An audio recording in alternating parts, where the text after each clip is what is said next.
राजनीतिक विकास की तीसरी जो प्रकृति है वह है राजनीतिक आधुनिकीकरण के रूप में राजनीतिक विकास, अर्थात राजनीतिक आधुनिकीकरण ही का रूप है राजनीतिक विकास। इसमें दोनों को समानार्थी मानकर राजनीतिक विकास की व्याख्या की गई है।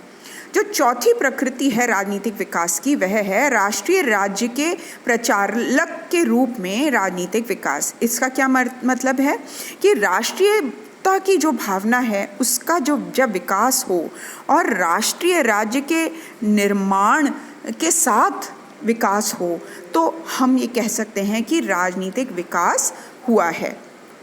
चौथी प्रकृति है प्रशासकीय और विधिक विकास के रूप में राजनीतिक विकास। इसके अंतर्गत राजनीतिक संरचनाओं का जब विभेदीकरण और विशेषीकरण होता है तथा जो भी कानून हैं उनके माध्यम से विधि के शासन की स्थापना होती है, तब हम कह सकते हैं कि उस देश में राजनीतिक विकास या उस समाज में राजनीतिक विकास हुआ है। उदाहरण के लिए जैसे एक ही संस्था बहुत सारे कार्यों को करे तो वह राजनीतिक विकास नहीं होगा। यदि हम जो भी उनके जो फंक्शंस हैं उनको हम विभिन्न एजेंसीज को दे करके उनको डिवाइड कर दें तो यह राजनीतिक विकास का द्योतक होगा। एक और प्रकृति जो है वह है जनसंचारण और सहभागिता के रूप में राजनीतिक विकास। इसमें जनसंचारण और लोगों की सहभागिता का बढ़ जाना सम्मिलित किया गया है।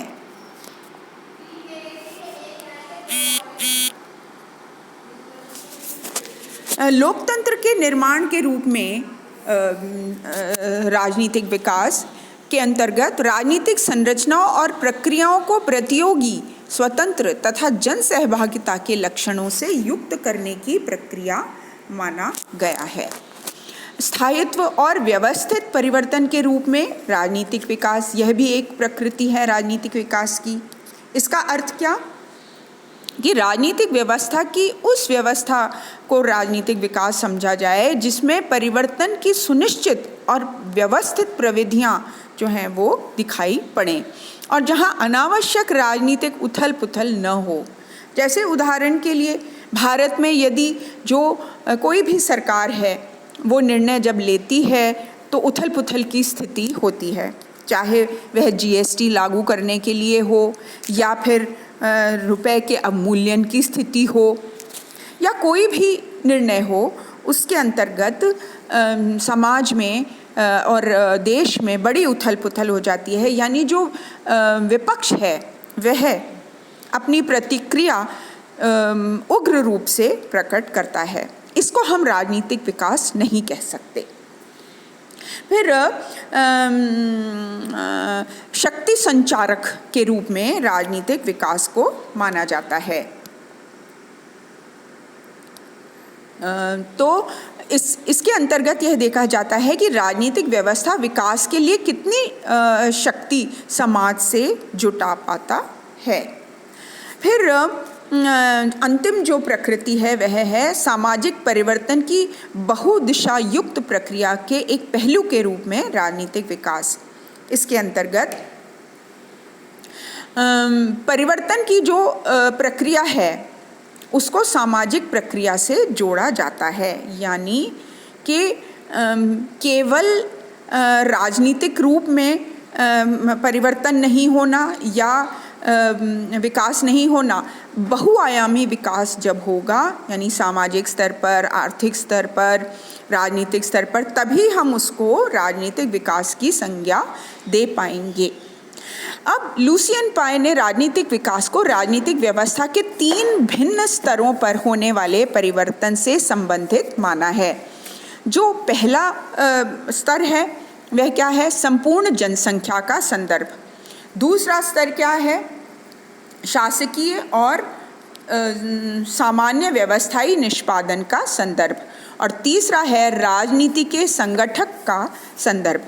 तो जो पहला संदर्भ है उसके अनुसार संपूर्ण जनसंख्या के संदर्भ में जब राजनीतिक विकास को देखा जाए और तो उसी को हम राजनीतिक विकास कह सकते हैं। अगर किसी व्यवस्था के लोगों में व्यावहारिक परिवर्तन हो जाए तो इस आधार पर राजनीतिक व्यवस्था को राजनीतिक दृष्टि से विकसित कहा जाएगा। मतलब इसका मतलब क्या हुआ कि जनता जो है पराधीनता के स्तर पर ऊपर के अधिकारियों के आदेश प्राप्त करने और उनके अनुसार जो है कार्य करने के स्थान पर राजनीतिक निर्णय लेने की प्रक्रिया को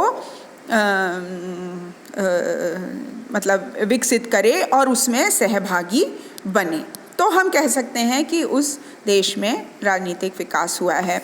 दूसरी बात, जनता राजनीतिक प्रक्रियाओं के प्रति उदासीन या निष्क्रिय न रहे, अपनी प्रतिक्रिया व्यक्त करे, यानी चाहे वो नीति अच्छी हो या बुरी, उसके बारे में अपना फीडबैक सरकार को दे।